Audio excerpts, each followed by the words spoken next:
quantitative method하고요. study session number 2에 넣고요. reading 4 했는데 reading 4가요. linear regression이라고 제가 그냥 regression이라고 쓸게요. 그 다음 reading 5가요. regression인데 그 앞에 단어가 붙었어요. 뭐라고 붙었냐면 multiple.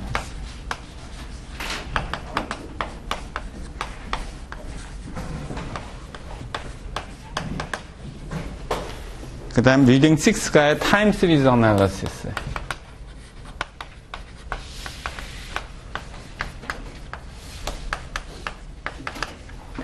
이렇게 세 파트가 있고 또 밑에가 있는데 이것은 계속 있었던 겁니다. 3, 4년 전에도 계속 있었던 거고 여기서 빠진 부분이 이 부분에 코릴레이션 상관 분석이라는 게 있었는데 이게 빠졌어요. 올해부터 빠지고 그 양은 적었습니다. 그래서 이제 본격적으로 회귀 분석만 하고요.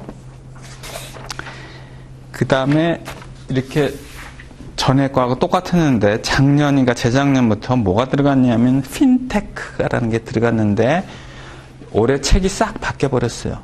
페이지 5 이렇게 생긴 걸 보시면 스타디 세션 넘버 3에서 리딩 7에 뭐가 들어갔냐? 머신 러닝이 들어갔어요. 기계학습이라고 우리나라는 번역을 하는데 우리 아는 알파고 같은 거에 관한 내용이 들어갔어요. 그래서 이 부분은 통계라기보다는 컴퓨터 사이언스 쪽에서 주로 더 많이 다루는 겁니다. 물론 통계에서 좀 하긴 하지만 컴퓨터 사이언스에서 다루는 부분이고요. 그 다음에 페이지 6에 보면 리딩 8이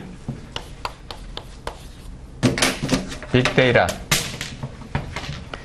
요즘 신문이나 뻑하면 나오는 빅데이터가 있어요.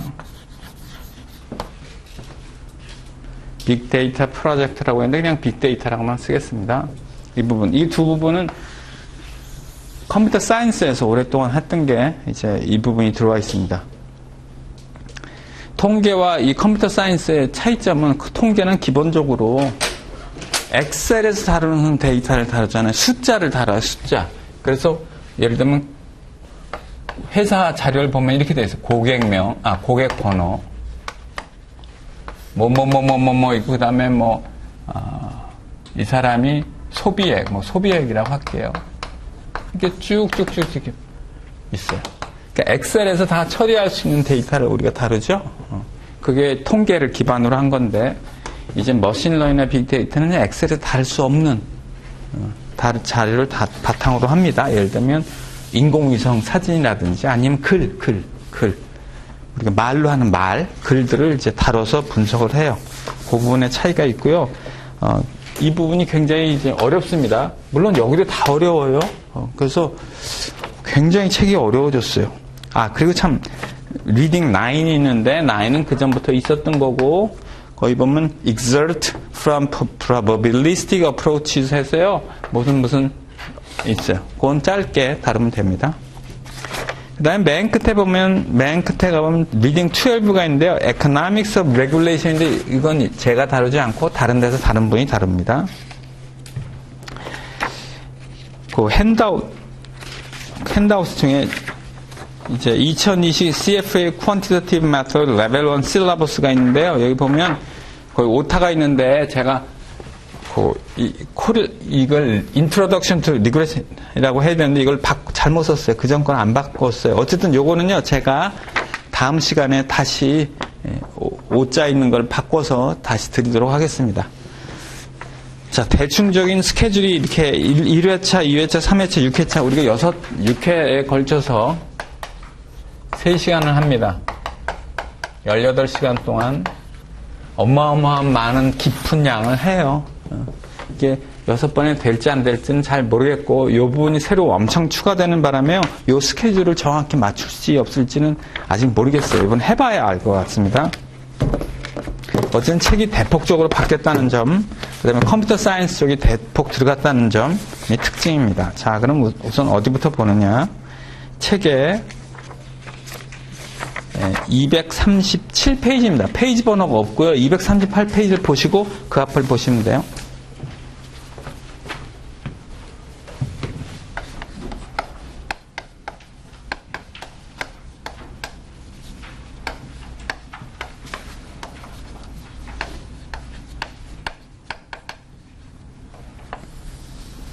리그레션 하면요. 여기서 뭐 하는 거냐. 리그레션 어널리시스라는 걸 할 거예요.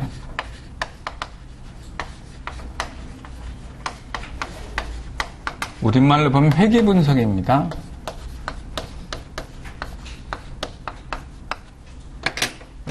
근데 앞에 리니어란 말이 들어가 있죠. 선형 회귀 분석이래. 그러니까 직선이래. 직선 아닐 수도 있는데 우리는 이렇게 생각 안 다루고 직선만 다뤄요. 그럼 뭐 직선만 다루면 이런 건 어떻게 합니까? 예를 들면 이런 건 어떻게 합니까? 하면요. 이걸 직선으로 변형하면 돼요. 그래서 가장 기본형이 직선이고 직선에 조금 어긋난 건 직선으로 변형할 수 있기 때문에 우리는 직선만 다뤄도 다른 것들을 변형해서 그렇게 맞출 수 있기 때문에 큰 어려움은 없어요. 자, 이제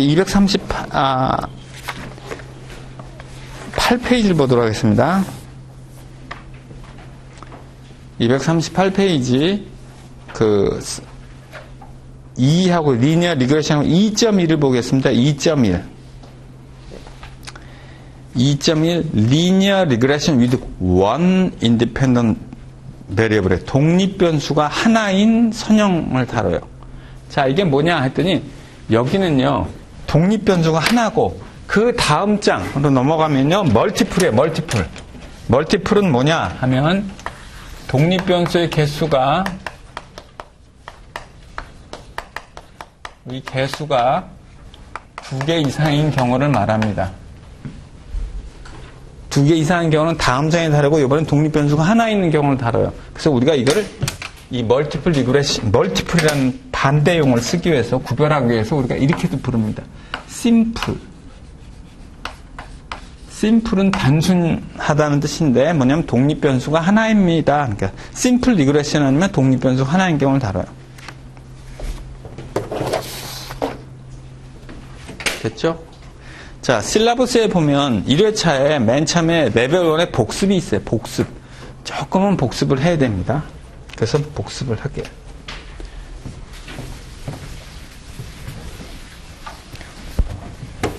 자, 레벨 1에서 우리가 이렇게 했어요. 모집단이 있고요. 표본의 크기를 일정하게 해서 표본을 있는 대로 추출해 봅니다. 그럼 작은 동그라미가 표본이에요. 이게 표본 있는 대로 추출을 하는데 표본 안에 표본 평균이 있을 거 아니에요. X가. 그리고 모집단에는요. 뭐가 있냐면 모집단 평균이 있을 거예요. 그리고 모집단에는 시그마 제곱이 있어요. 이게 우리가 뭐라고 하냐면 퍼레미터, 모수라고 부릅니다. 우리는 알고 싶은 게 모수예요. 그러나 모집단을 다 조사한다는 건 현실적으로 불가능하기 때문에 어떻게 하냐면 표본을 이용해서 모집단의 모수를 추론할 거예요. 추론. 예를 들면 우리가 앙골라 사람의 남자 키가 얼마나 되지? 그러면 앙골라인의 키를 다 잴 수는 없어요. 지금 현재. 그리고 어떤 아이들은 커가고 있잖아요, 지금. 아니, 어떤 사람은 커가고 있고 줄어들고 있고 어떤 사람은 죽어가고 있고 하기 때문에 잴 수가 없어요. 모집단은 알 수 없어요. 그래서 어떻게 합니까? 표본의 크기를 예를 들면 1000명으로 해서 1000명만 조사한 다음에 키가 예를 들면 170이 나왔다 그래요. 그러면 어떻게 합니까? 이걸 가지고 모집단 평균 뮤는 170이겠구나라고 우리가 해요. 그러나 우리가 편의상 앙골라인의 평균은 170이라고 말은 하지만 통계학적으로 정확하게 표현하려면 표본이 평균이 170이라 모집단의 평균이 170 정도로 추론된다라고 해야 정확한 표현입니다. 그죠? 자, 그래서 우리가 표본을 이용해서 모집단의 모수를 추론하는데 추론을 하려면 우리가 표본과 모수 간의 관계를 알아야 돼. 이 관계를 알아야 추론이 가능합니다. 예를 들면 우리나라 사람의 미국의 스미스 이렇게 생긴 사람이 있다고 할게요. A.J. 스미스라는 사람이 있다고 해볼게요. 이 사람이 키를 알고 싶어. 그러면 우리나라에 박서방이라는 사람이 있어요. 이 사람의 키를 가지고 추론할 수 있을까요? 추론이 불가능합니다. 왜요? 아무런 관계가 없기 때문에. 혹은 관계가 있는지 모르는데 우리가 관계를 모르기 때문에. 근데 박서방의 딸이 있어요. 딸의 키를 알고 싶어요. 박서방 딸이 있는데 그 키를 알고 싶어. 근데 우리가 박서방의 키를 알아. 우리 추론할 수 있을까요? 추론할 수 있지. 박서방의 키가 크면 아버지가 키가 190이면 딸도 키가 클 거예요. 그래서 우리가 이런 관계, 아버지와 딸의 키가 관계가 있다는 사실을 알기 때문에 딸의 키를 추론할 때는 아버지의 키가 도움이 되는 거야. 자, 그래서 우리가 관계를 알면 뮤를 추론할 수 있는 거고, 아무런 관계 없거나 관계를 모르면 우리가 뮤나 시그마 제곱을 표본 평균으로부터 추론할 수가 없는 거예요. 그래서 우리가 뭐를 그 전에 레벨에서 한 거에 있었냐 하면 표본과 못은 어떤 관계가 있을까? 아버지와 딸의 키는 어떤 관계가 있을까를 한 거야. 하면 아버지의 키가 크면 딸의 키가 크다는 걸 알기 때문에 그 딸은 우리가 추론할 수 있어요. 딸 키 클 거야. 이렇게. 마찬가지로 관계를 먼저 파악했더니 이런 관계가 있었어요. X바가 많이 있겠죠? 표본이 여러 개 있으니까 그 X바의 평균은 뮤와 일치하고, X바가 많은데 그 X바의 분산은 다음과 같대요. 모집단 분산 나누기 N이고, 그리고 X바가요, 특별한 경우에 정기분포를 한대요. 해서 뭐뭐뭐 했어요. 그래서 X바의 평균, 분산, 분포 모양을 했어요. 그래서 우리가 이거를 X바의 표본 분포라고도 부르기도 했습니다. 자, 그래서 회귀분석을 그냥 회귀분석도 마찬가지가 관계를 이제 찾을 거고 그 관계를 이용해서 추론할 거예요. 여기서부터는 계속 추론이에요. 추론 다. 머신러닝도 다 추론이에요. 어떤 Y를 알고 싶은 거예요. Y를 알고 싶은데 그냥 Y를 찾을 수는 없잖아요. 어떻게? 뭔가를 이용해서. X를 이용해서. 뭔가를 이용해서 Y를 추론하는 게 이 책의 다입니다. 다. 자, 근데 이제 238페이지 보니까 이제 2.1 보니까 뭐냐면 독립변수가 하나인 경우를 하는 거야. 하나인 경우를 보는데 우선 239페이지 식 1부터 보겠습니다. 식 1.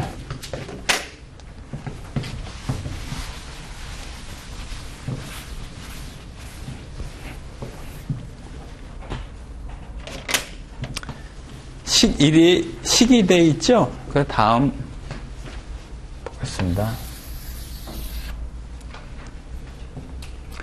자, 이제 저기처럼 모집단이 있고요. 표본이 있어요.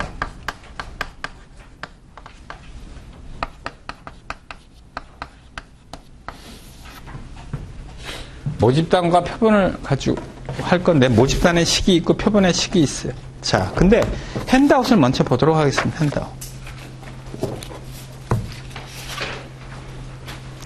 페이지 1에 볼게요. 다음에 연속된 질문에 답해보자 했는데 동그라미 1번 등 뒤에 서 있는 여대생의 키를 추정하려고 하는데 뒤를 돌아볼 수 없고 추가적인 정보가 없대. 이때 가장 합리적인 예측값은 얼마일까요? 그럼 뭐를 예측하면 좋을까요? 여대생이래요. 그 사람의 키를 알고 싶어. 그러면 첫 번째는 뭘 이용하냐면 여대생의 평균 키를 이용하는 거예요. 이런 정보가 있다면 여대생의 평균 키를 이용하면 우리가 저 사람이 여대생이라면 예측할 수 있는 첫 번째 방법. 자, 지나가는 저 사람이 앙골라인이래요. 그러면 저 사람 키가 얼마나 될까? 한 뭐를 예측하면 됩니까? 앙골라인의 평균 키를 예측하면 되는 거예요. 코끼리가 있대, 코끼리. 코끼리가 얼마나 살까? 하고 물어봤어. 그럼 뭘 알면 됩니까? 구글 있는 데 찾아가서 코끼리의 평균 수명을 찾으면 되는 거야. 그 첫 번째가 평균 키를 찾는 거야. 이해 안 되는 거 없죠? 그래서 우리가 지금까지 배운 게 평균 공부한 이유가 그거예요.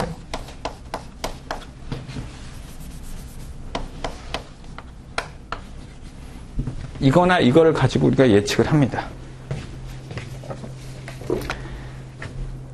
예를 들어 쥐가 얼마나 살아? 그러면 어떻게 대답을 하는 게 좋습니까? 구글 이런 데 찾아가서 쥐가 수명이 얼마나 되는지 찾아보면 그렇게 말해주면 되는 거예요. 평균. 동그라미 2번 보겠습니다. 여대생의 아버지가 180이라는 사실을 알게 된다면 이 여대생 키를 어떻게 예측하는 게 바람직할까? 자, 만약 여대생의 평균 키가요 160이라고 해볼게요. 근데 아버지 키가 180이라니까 아버지가 키가 커. 그럼 여러분 생각에는 이 딸의 키는 110이 어떻게 예측하면 좋을까요? 160이라고 예측하면 좋을까요? 아니죠. 딸의 키가 클 거야. 그래서 160보다 큽니다라고 예측하는 게 좋은 거야. 아, 그래서 보니까 그 여대생 예측할 때 평균을 예측하는 것보다 아버지의 키를 이용했더니 훨씬 예측이 더 잘 되는 거야. 그죠? 예측이 그 정도의 예측을 이 정도 능력 가지고 했다면요. 아버지 키 이용하면 예측이 더 정확도가 높아지는 거야. 오케이?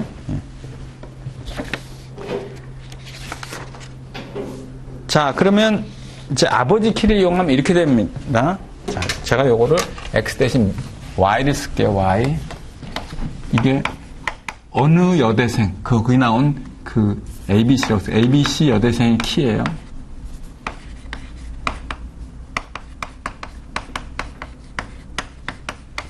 첫 번째 해석과는 평균을 하는 거고요. 두 번째 방법은 뭐냐? 아버지 키를 이용하는 거예요. 아버지 키를 이용한다 하면 이렇게 하는 거예요. expected value of y, 여대생의 평균 키인데 아버지의 키가 180일 때 이게 바로 예측값, 새로운 예측값이에요. 아버지 키를 이용해서 예측한 거. 자, 3동그라미 3을 보면요. 이렇게 해서 부녀 간의 관계를 나타내는 산점도는 다음과 같다 했는데 산점도를 보겠습니다. 산점도라 하면 스캐터 플롯. 스캐터 플롯은요. x와 y의 좌표를 점으로 찍은 거예요. 이렇게.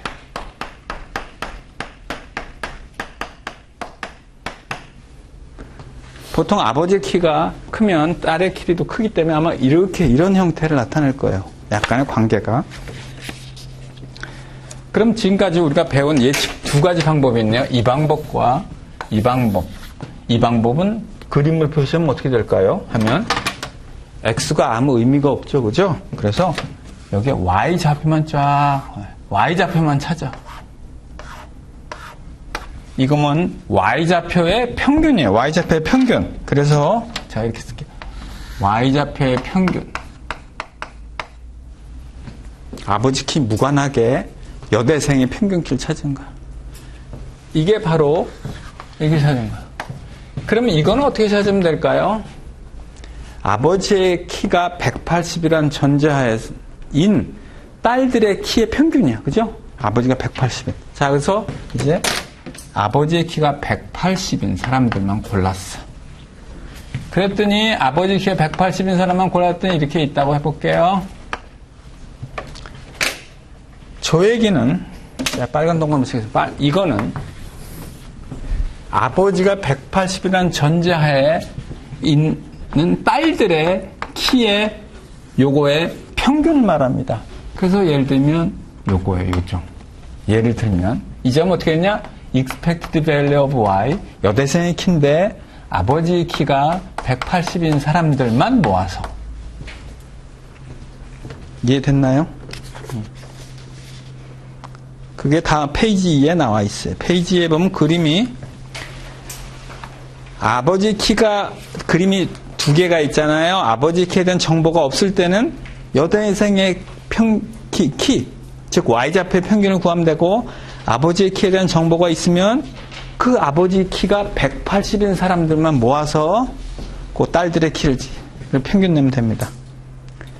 자, 그런데 우리가 뭐라 하니 리니어 리그레션이라고 했잖아요. 리니어. 선이라는 거 선. 선이라는 건 뭐가 선이냐 하면 이렇게 다시 쓸게요. 여기 자리가 보세요. 선이라면 이게 선이라는 거야. y가요. x의 함수인데 선으로 표현된다는 뜻이야.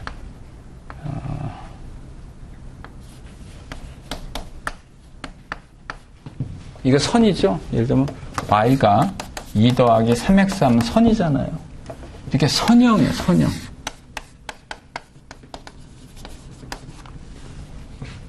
딸의 키가, 평균 키가 아버지 키의 그 선으로 표시를 될 때를 다릅니다. 선이 아닐 수도 있는데 선이 아닌 건 아까 말씀드린 바와 같이 변형을 하면 선으로 바꿀 수 있다고 그랬어요. 페이지 2에 동그라미 4를 보겠습니다. E of y given x를 x의 함수로 표현할 수 있는데 이 식이 뭐뭐라 하자. 이를 이용하여 아버지 키가 165라면 여전히 키는 얼마나 측정되는데요. 자, 이렇게 선에서 요 값을 찾았다고 해봐요. 찾았다고 해서 찾았더니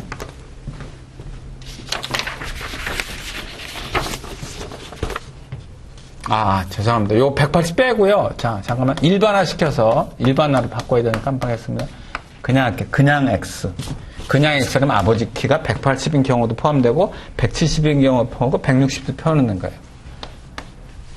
딸의 키를 아버지의 키에 함수로 했는데 그게 선형이라는 거예요. 그래서 보니까 어떻게 나왔냐면 마이너스 9.6 더하기 0.97 x라고 했어요. 그럼 그 선은 여기서 표현이 되겠죠. 선이 어떻게 되느냐 했더니 선이 좀 일치하지 않아서 여기다 그릴게요. x, y y 좌표가 마이너스 9.0이 여기 어디 있을 거고 선이 아마 이렇게 될 거예요. 그러면 이제 아버지 키가 165라면 아버지가 165라면 딸의 키는 얼마로 예측하면 될까요? 165라면 이 선을 따라가서 이 선 내에 있는 요거에 y 값을 구하면 얼마가 나오냐면 150.45가 나온대요. 이게 예측값이야. 오케이? 이렇게 하는 게 우리가 회귀분석이에요.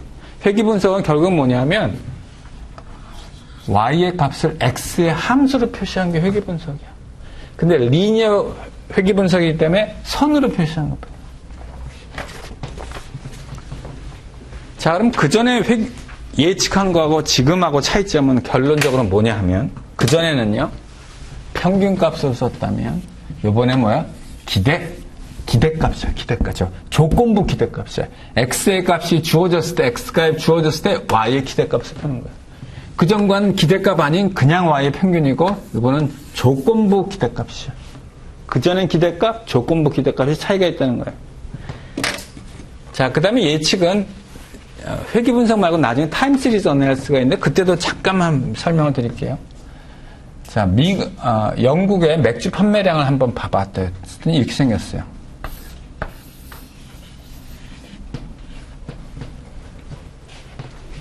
이게 시간인데요. 타임. 여러분 생각에는 이 다음을 연결하라 그러면 그전 것도 더 확실하게 보여드리겠습니다. 이렇게. 연결하라 그러면 어떻게 연결하면 될까? 미래를 한번 예측해 봅시다. 했더니 이렇게 될 것 같네. 그죠? 이게 바로 타임 시리즈 어널리시스. 다음 중에 할. 이거는 패턴이 있으니까 패턴을 그대로 연장하면 되는 거예요. 패턴이 있는데 특징이 이런 패턴이 있고요. 또 뭐가 있냐면 추세가, 전반적인 추세가 상향하는 추세가 있어요. 그럼 예측을 할 때 상향하는 추세에 더하기 이 패턴을 찾으면 바로 이렇게 우리가 할 수 있는 거예요. 그래서 우리가 예측하는 방법은 크게 세 가지를 볼 수 있어요. 하나는 그냥 평균값을 예측하는 방법, 또 하나는 조건부 기대값, 또 하나는 패턴을 찾아서 그 예측하는 방법. 이건 타임 시리즈 어널리시스고 요거는 우리가 배울 회귀 분석이고. 이해됐습니까?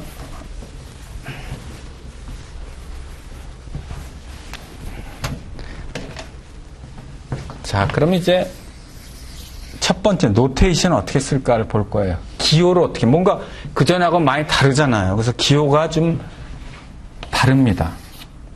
자, 이건 모집단이고 우리가 모집단의 회귀식을 찾았으면 참 좋겠는데 그건 찾을 수가 없어요. 아버지 키, 딸의 키 다 수집해서 할 수 없어요. 딸의 키는 계속 클 수도 있고요. 아버지 키는 줄을 수도 있고 아버지가 지금 아파서 돌아가실 수도 있고 뭐 등등등등 이유로. 이게 표본입니다. 여기 보니까 이렇게 생겼네요. 그래서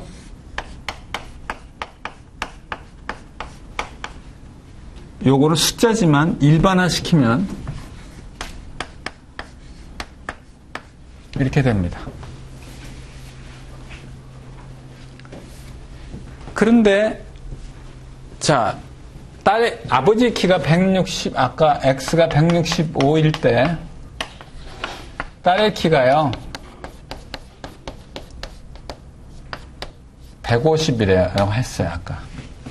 그럼 딸의 키는 꼭 150이에요? 아니죠. 딸의 키가 이거보다 클 수도 있고 적을 수도 있지. 평균이 150이지 평균이. 그럼 이제 진짜 딸의 키를 찾아봅시다. y는 진짜 딸의 키야. 그 해당 딸의 키는 평균이지, 여기 평균이죠? 평균 딸의, 165짜리, 예를 들면 165라면 딸의 평균 키고, 아버지가 165라면 딸의 평균 키고, 딸의 키는 평균보다 높을 수 있고 낮을 수도 있겠죠? 그래서 이렇게 표시를 해요. 자, 그래서 이건 평균이고, 이건 실제 값이요.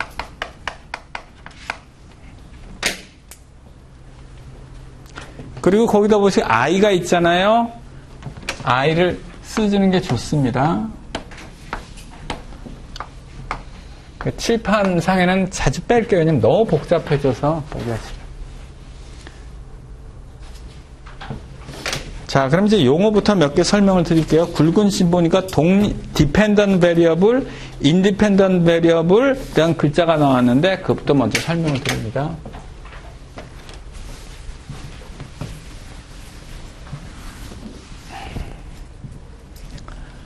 x를 우리가 independent variable이라고 불러요. 독립변수.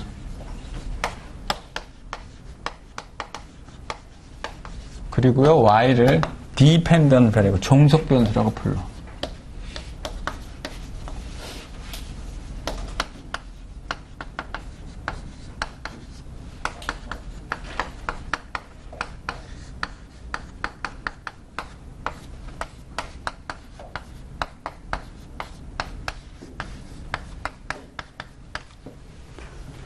자, 저기서 아버지의 키와 딸의 키가 있는데 어느 게 독립변수가 되고 어느 게 종속변수가 되냐고 지금 물어보려고 그래요.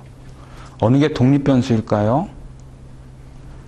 아버지의 키가. 왜냐하면 아버지의 키가 딸의 키에 영향을 주는 것이 딸의 키가 아버지에 영향을 주는 건 아니잖아요. 그래서 여기 얘로 딸의 키가 있어요. 죄송합니다. 아버지 키. 아버지 키가 딸의 키. 독립변수와 종속변수를 제대로 해야지 잘못하면요 큰 낭패가 생길 수도 있습니다. 다음 한번 몇 가지 예를 보겠습니다. 경찰관 미국에 조사했더니요 경찰관 수하고 범죄율하고 찾아봤어요.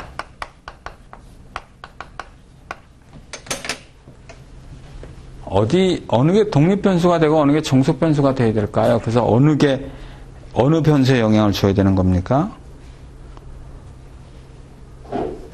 범죄율이 독립변수고 경찰관 수는 종속변수여야 돼요. 그렇죠? 범죄율이 높은 곳에 경찰관이 많아요. 근데 거꾸로 한번 해보겠습니다. 경찰관 수를 X로 하고 범죄율을 Y로 하면요 무슨 일이 벌어질까요? 경찰관이 많아지면 범죄가 많아진다. 완전 이상한 논리가 돼버리는 거죠. 제가 이렇게 했습니다. 신문에 경찰관이 많은 곳에요 범죄율이 높아요. 맞는 말은 맞는 말이지만 그건 조금 오해를 시킬 수 있는 말이에요. 마치 경찰관 수가 범죄율에 영향을 미치는 거죠. 그게 아니죠. 범죄율이 높은 곳에 경찰관 수가 많은 거예요.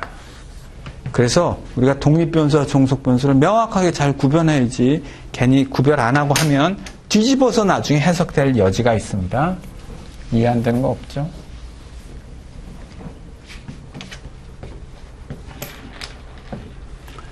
그 다음 또 하나 예를 보겠습니다. CO2의 양과 지구의 온도를 봤어요. 지구 온도라면 지구 표면 온도를 말합니다.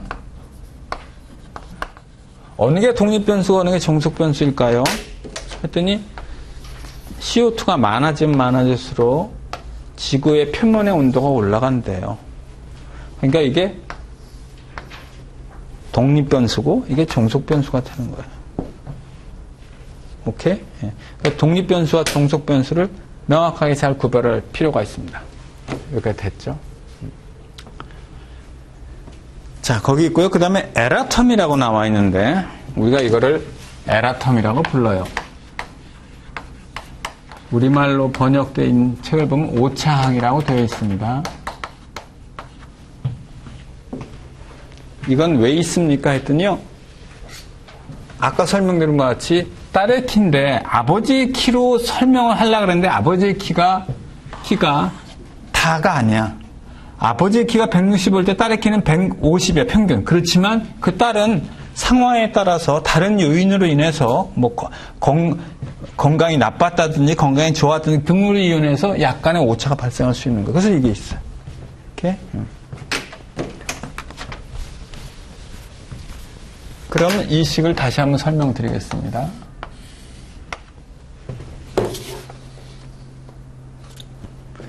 핸드아웃 페이지 3을 보겠습니다. 페이지 3. 그림 11.2라고 되어 있죠? 이렇게 해서 그림 11.2 y 값은 확정적이 아니다. 확정적이 아니래요. 자, 예를 들면 거기 10이 있습니다. 그러니까 아빠의 키가 10이라고 해볼게요. 그럼 딸의 키는요, 클 수도 있고 작을 수도 있는 거야. 거의 평균 60이야, 60. 딸의 키가 평균은 60이지만 평균 60이면 클 수도 있고 작을 수도 있게 되는 거야. 그러니까 딸의 키는 확정적이 아니에요. 뭐냐? 아빠의 키를 이용해서 평균은 우리가 알지만 클 수도 있고 작을 수도 있다고. 확정적은 아니라고. 이해 안 되는 거 없죠? 그 다음 보겠습니다. 여기가 평균점이에요. 평균점은 표시를 하면 이렇게 되겠네요. 거기 책에. 요 점은요, 이렇게 돼요. expected value y given x equal 10이야. 그죠? x가 11일 때 y의 평균값이야. 그 다음에요, 그림 11.13을 보겠습니다. 그림 11.3 보니까, 거기에 x값이 16인 걸 볼게요. 16. x의 값이 16일 때 y의 값은 확정적인가요? 확정적이 아니고 이럴 수도 있고 저럴 수도 있어. 이렇게 점들이 이렇게 나올 거예요.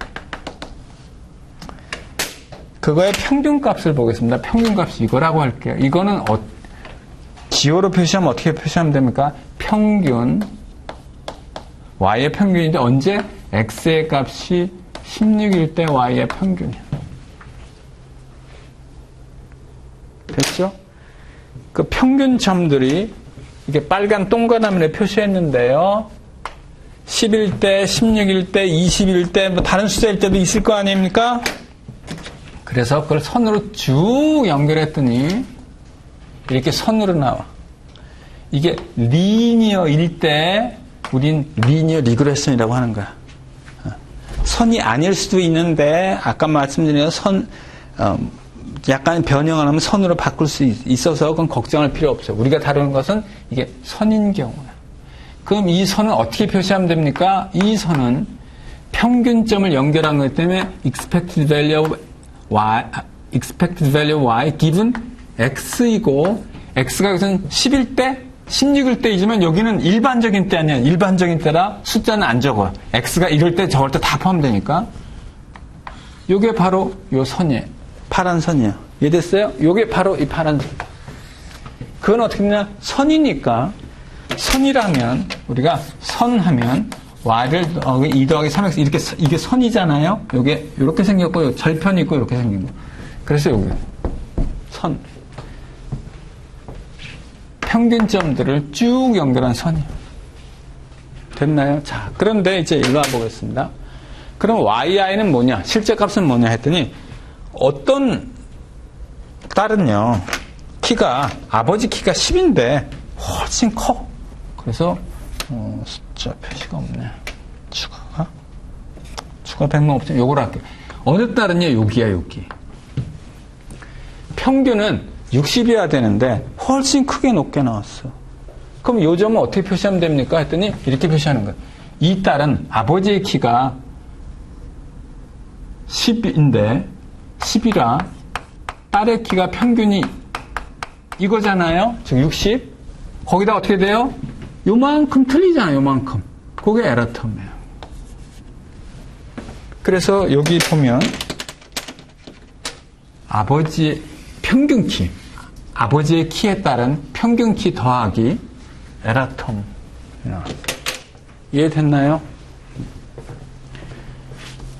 자, 이거를 잘 이해하고 있어야 이 부분이 회귀분석이 이제 조금 이해가 됩니다. 왜냐하면 회귀분석하면 사람들이 굉장히 어려워. 왜 저 짓을 할까? 저 짓을 하는 이유는 뭘까요? 그냥 평균을 해서 예측하는 것보다는 조금 더 예측이 잘 되기 때문에, 조금 더 예측이 잘 되기 때문에. 자, 이제 표본을 보겠습니다. 우리는 영원히 모집단은 몰라요. 표본만 알아. 표본만 아는데요. 표본의 식을 한번 보도록 하겠습니다. 식은 어떻게 했냐? 비슷하게 생겨야 되겠죠? 우선 평균, 이것부터 실제값부터 보면 실제값 yi는 B0, B1은 모집단에서 쓰는 거예요. 우리가 여기 보면 뮤는 모집단에 쓰는 거고 x반은 표본에서 쓰는 거잖아요. 구별해야 되나요? 마찬가지로 여기도 구별합니다. 우리 책은 이렇게 구별해요. B0 해트를 써. 그 다음에 B1 해트를 써. 그리고 XI 이렇게. 다른 통계학 책은요, 모집단에서 B를 쓰는 경우가 거의 없어요. 다 베이라를 쓰고, 베이라를 쓰고, 여기에 B를 쓰는데, 우리 책은 이렇게 썼어요. 이게 실제 값이고,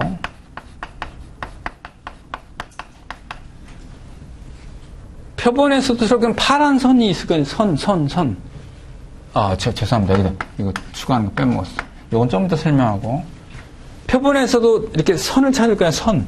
그 선은 어떻게 표시냐면, expected라는 말을 쓰면 안 됩니다. 이건 expected value라는 건 모집단에서만 쓸 수 있어요. 표본에서는 expected를 쓰면 안 돼요. 그래서 여기는 had를 써.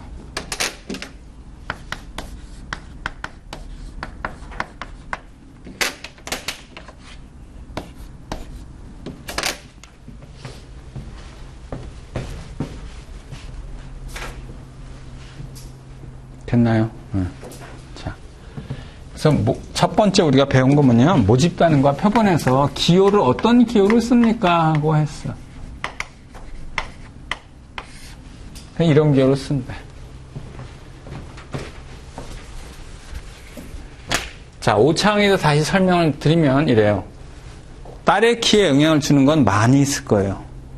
근데 이건 아버지 키의 영향이고, 나머지 그 요인이 작거나 아니면 모르겠거나 한 거를 여기다 5차항에 넣는 거야. 자, 그럼 다음 또 다른 예를 한번 보겠습니다. 캔 맥주의 소비량을 볼게요. 그냥 맥주 아니라 캔 맥주. 소비량을요, Y로 나왔어요. 캔 맥주의 소비량을 보니까, 회사에서 보니까 뭐, 다른 이유도 많겠지만, 그냥 간단한 걸 하고 계십니다. 광고로 볼게요, 광고를, 야구할 때 광고를 착 때리면 사람들이 맥주 막 마신대요. 그래서 광고비로 보았습니다. 그럼 맥주의 소비량은 광고만 영향을 주나요? 수없이 많은 요인들이 있겠죠. 작은 요인들은 많거나, 아니면 우리가 요인을 도저히 컨트롤할 수 없는 요인들이 많이 있을 거예요. 그래서 뭐가 있냐면, 예를 들면, 여기다, 그래서 5차항이 필요한 거, 5차항. 예를 한번 들어보겠습니다. 날씨가요, 추우면 캔맥주의 판매량이 줄다가, 날씨가 갑자기 20몇 도 이상이 되면요, 캔맥주의 판매량이 높아진대요. 신문에서 어디서 봤습니다. 그래서, 예를 들면 5차항에 뭐가 있냐면, 날씨, 온도, 등등등등이 여기에 영향. 즉, 광고비 이외의 모든 자료인들 여기 나오는 거야. 그럼 왜 캔맥주는 왜 날씨가 더워지면 판매량이 올라가냐 했더니 병맥주는 별로 안 올라가요. 거의 변함이 없는데 그 캔 맥주가 유별나게 많이 올라갑니다. 날씨가 더워지면. 왜냐하면 우리가 뭐 고수부지에 갔어요. 더우면 땡기잖아요. 맥주가 땡기면 그때 병맥주 사는 사람 봤습니까? 병맥주 안 사요. 왜냐면 들고 댕기면 쓰레기도 버리기 어려운데 병을 이렇게 들고 댕기면 사람들이 다 도망가. 왜? 무서우니까. 어떻게 할지 모르. 캔은 어떻습니까? 버리기도 좋고 모든 게 좋으니까 날씨가 더울 때요. 캔 맥주의 판매는 급등한대요. 그런 여기에 광고비에 넣지 못한 다른 요인들을 여기다 넣는 거야. 그럼 선생님 날씨를 여기다 따로 넣으면 안 돼요? 따로 넣어도 돼. 자기가 그걸 계량화할 수 있거나 뭐 하면 되고 그거는 여기서 다르지 않고 다음 장 멀티플 리그레션. 왜냐하면 변수가 독립변수가 2개 이상인 경우를 말합니다. 자, 그 다음에 239페이지에 굵은 글씨에 리그레션 코이피션트라고 되어 있잖아요. 굵은 글씨고 그 윗줄에 보면 intercept B0 and slope coefficient B1이라고 되어 있어요. 우리가 이거를 B1 요거를 뭐라고 부르냐면 슬로프라고 하거나 슬로프 코이피션트라고 합니다.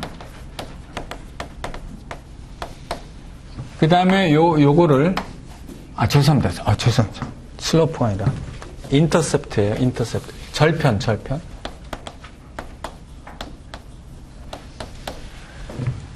요거를 슬로프 코이피션트라고 불러요.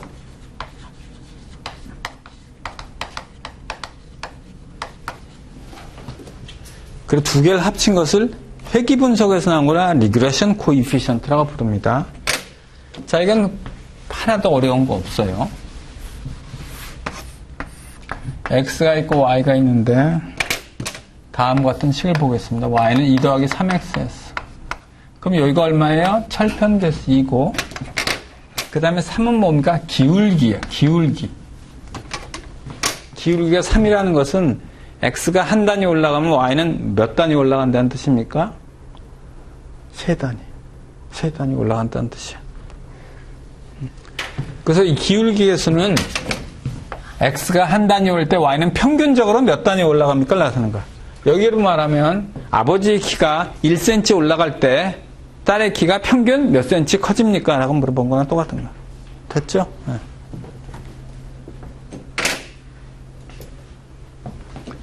그리고 요게 회기선이고 회기선.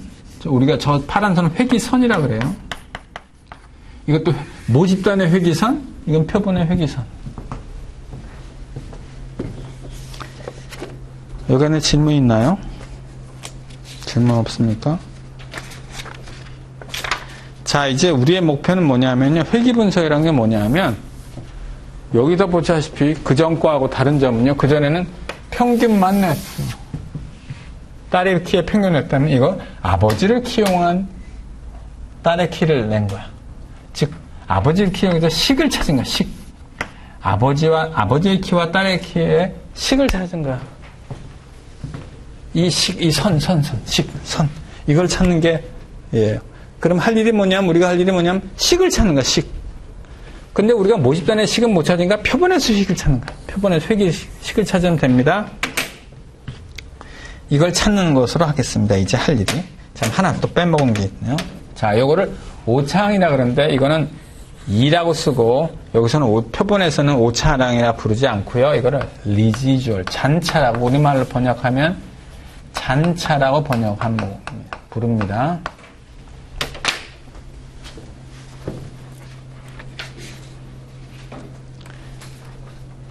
자, 이제 239페이지에 식 2를 할까요? 식 2, 2번. 이제 할 일이 뭐라고요? 이 식을 찾는 거야, 식을 찾는 거야. 오케이?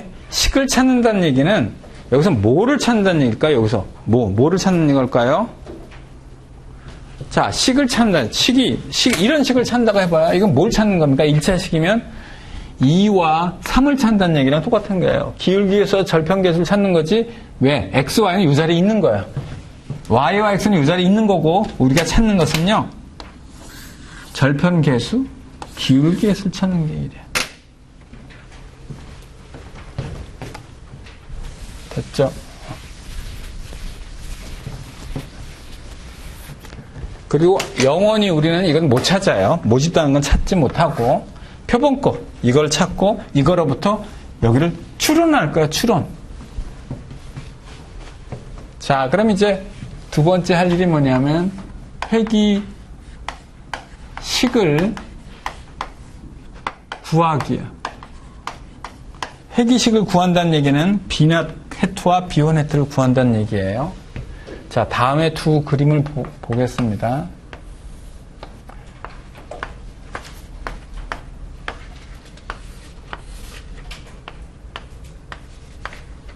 두 그림이 똑같아요. 똑같아요. 자, 회기선을 제가 그어볼게요. 회기선을 1번 같이 구하는 게 좋을까요? 아니면 2번 같이 구하는 게 좋을까요? 아니면 뭐 3번도 이렇게 될 수도 있고. 어느 게 좋은 것 같아요? 1번이. 왜냐하면 1번은 관찰점들을 잘 대변해 준 거야. 잘 대변해 줘. X와 Y의 관계를 잘 선으로 표시해 줬어. 2번이나 3번은요, X와의 관계를 잘 설명해 주지 않았어. 다르게 했어. 다르게. 자, 그러면 1번 같이 선을 구해야 되잖아요. 2번이나 3번 같이 선을 구하면 안 되고. 그랬더니 2번과 1번 한번 비교해 보겠습니다. 회기선으로 해서 예측을 하면 어느 거로 예측이 되냐면 선상으로 예측이 되는 거예요. 무슨 뜻이냐?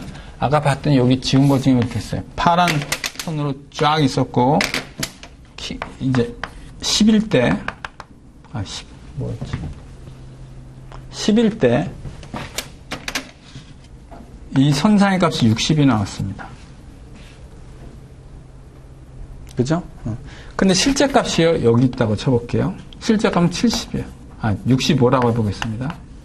그러면 얼마만큼의 오차가 발생했나요? 이만큼의 5만큼의 오차가 발생했어. 이게 65일 때는 저만큼의 5만큼의 오차가 발생했어요. 자, 오차가 예측을 하는데 이 오차가 적으면 적을수록 좋은 거 아니에요. 그러면 이 오차를 여기서 표시해 보겠습니다. 여기서 표시하면 x의 값이 여기일 때 y가 실제 값은 여기고요. 회기선으로 예측한 값은 어디 있을까요? 여긴 파란 선상이기 때문에 여기 노란 선상이 있겠네. 그죠? x의 값이 이럴 때 실제 값은 여기고요. 예측한 값은 어디 있을까요? 노란 선상에 있는 값이죠. 그래서 이 오차가 이렇게 될 거예요. 그러니까 빨간 이 수직선은 뭐냐 하면 실제 값과 예측한 값, 회기선으로 예측한 값의 오차예요. 2번을 보겠습니다. 이 오차를 한번 표시해 볼게요. 그랬더니 이렇게.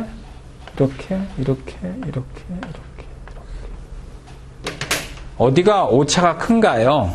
1번과 2번. 2번이 큰 거야. 그럼 이제 우리 아이디어는 뭐냐? 회기식을 구하는데 이 오차를 작게 하는 회기선을 구하는 게 최선이야. 이 오차가 작아야 실제 값과 우리가 예측한 값의 차이가 없는 거야. 그죠? 이해됐죠? 그러면 이제 한 점만, 하나만 딱 여기서 옮겨와 보겠습니다. 회기선은 이렇게 있고, 아직 회기선을 구할 건데, 가상의 회기선을 제가 선을 그어봤어요. 실제 값은 여기 있어요. 그럼 x의 값이 xi일 때, 실제 값은 뭐라고 표시합니까? 여기서 보니까 yi라고 표시하나요? 실제 값은 yi고 회기선상에 있는 값은 뭐라고 표시했나요? yi 해트라고 표시했죠? 그래서 이거 yi 해트가 돼. 이때 오차 추정했을 때 오차가 얼마만큼입니까? 이만큼이고 이 오차의 크기는 여기서 기호로 쓰면 뭘까요? 실제 값 빼기 회기선상의 값 뺐더니 싹 여기 없어서 2i만 남네. 2i. 이 2i가 평균적으로 여기는 적고 여기는 큰 거야. 오케이?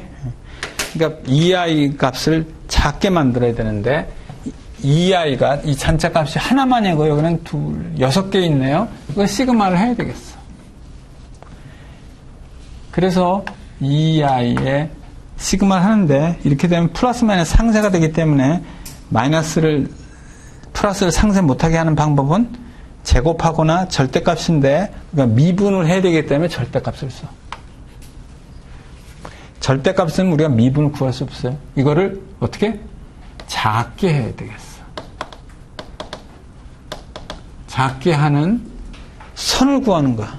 선을 구한다는 얘기는 제가 뭘 구한다는 얘기가 동일하다 그랬습니까? 이 선을 구한다는 얘기나 이 절편계수와 기울계수를 구한다는 얘기가 동일하다고 했죠?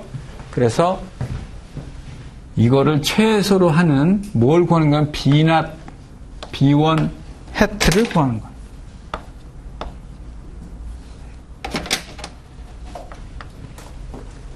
이해가 됐나요?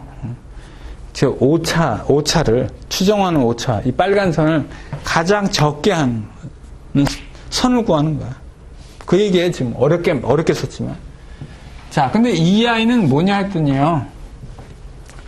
EI는 YI 빼기 Y의 하이트잖아요. 그래서 이거를 우리가 이렇게도 표시할 수 있고,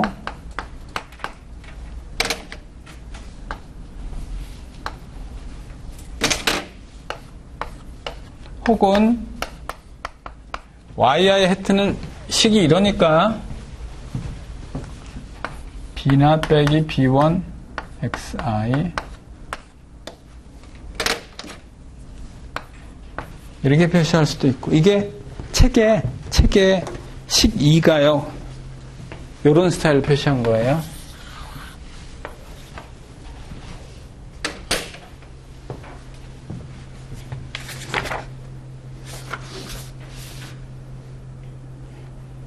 됐나요?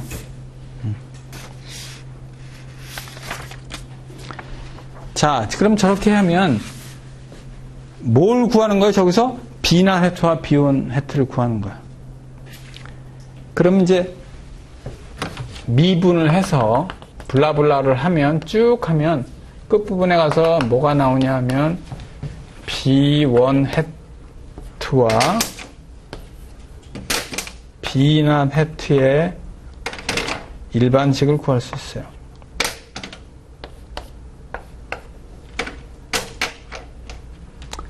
그 식이 이렇게 쫙 표시해줬으면 책에 좋은데 안타깝게 표시는 없고 내용 글 안에 있습니다. 241페이지 본문 밑에서부터 하나, 둘, 셋, 넷, 다섯, 여섯, 7페이지에 보면 이렇게 되어 있어요. variance x분의 covariance xy. 그 다음에 B not 해트는 B1 해트에 비해서 훨씬 덜 중요한데 덜 중요한데 어디냐 243페이지에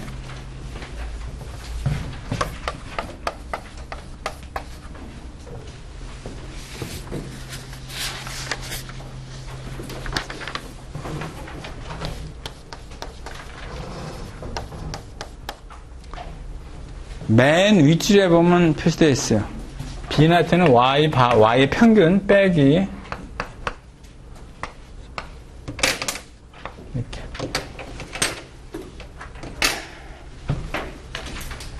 여러분 이 식은 외울 필요는 없어요. 이건 외울 필요는 없는데 그냥 편의상 보면 그러니까 추정을 하면 X바와 Y바를 통과한대. 그러니까 평균점을 통과하게 돼 있어요. X 좌표의 평균과 Y 좌표의 평균을 통과하게 돼 있다는 그 정도는 알아줬으면 좋겠어요. 그래서 예를 들면 그림을 그리면 X, Y가 있습니다. 이렇게 생겼어요. 어디를 통과하냐면요. X 좌표의 평균, X바, 여기 X바, X 좌표의 평균, 그다음 Y바, Y 좌표의 평균 있죠? 그럼 X바, 아이고 잘못 그렸다. X바, Y바 하면 요 평균점은 회기선을 꼭 통과합니다라는 뜻이야. 그 다음에 이 식은요, 여러분이 여기서 아니더라도 어디선간 외워야 돼요. 뭐가 있냐? 캐벤마들, 캐벤 모형을 보면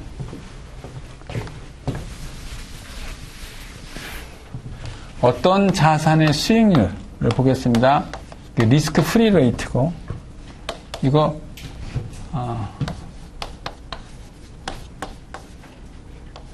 RM은 마켓 수익률이에요. RF는 리스크 프리 레이트. 이런 거 있죠, 그죠? 캐벤 모형에 있어요. 이걸 어떻게 하냐면, 이때 베이타 값을 구하면요, 이거 회귀 분석할 거거든요. 이거 종속 변수로 놓고, 이거를 독립 변수로 놓습니다. 그 다음에 에라항을 딱, 왜냐면 시장 위에 다른 요인들 영향이 있을 테니까, 이런 식이 되는 거예요. 그래서 베이타를 값을 구하면 바로 이렇게 돼요. 요거 다음이라고 이렇게 또. 이렇게도 하지만요, 이렇게도 많이 합니다. 이거 빼고요, 이렇게들 많이 해요. 이렇게 해도 큰 무리가 없어요. 이런 식으로. 그래서 베이타를 구하면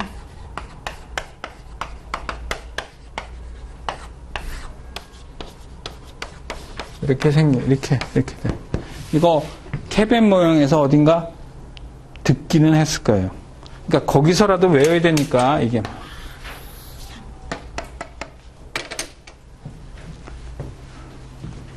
근데 여러분 통계학 책을 많이 보면요, 이렇게 안 나와 있을 거야. 이렇게 막 이상한 시그마 뭐 이렇게 나와 있지, 이렇게 안 나와 있어요. 근데 그 이유는 있어요. 근데 우리는 신경 쓸 필요 없고. 휴식한 다음에 다시 하고요. 휴식은 5분만 합니다.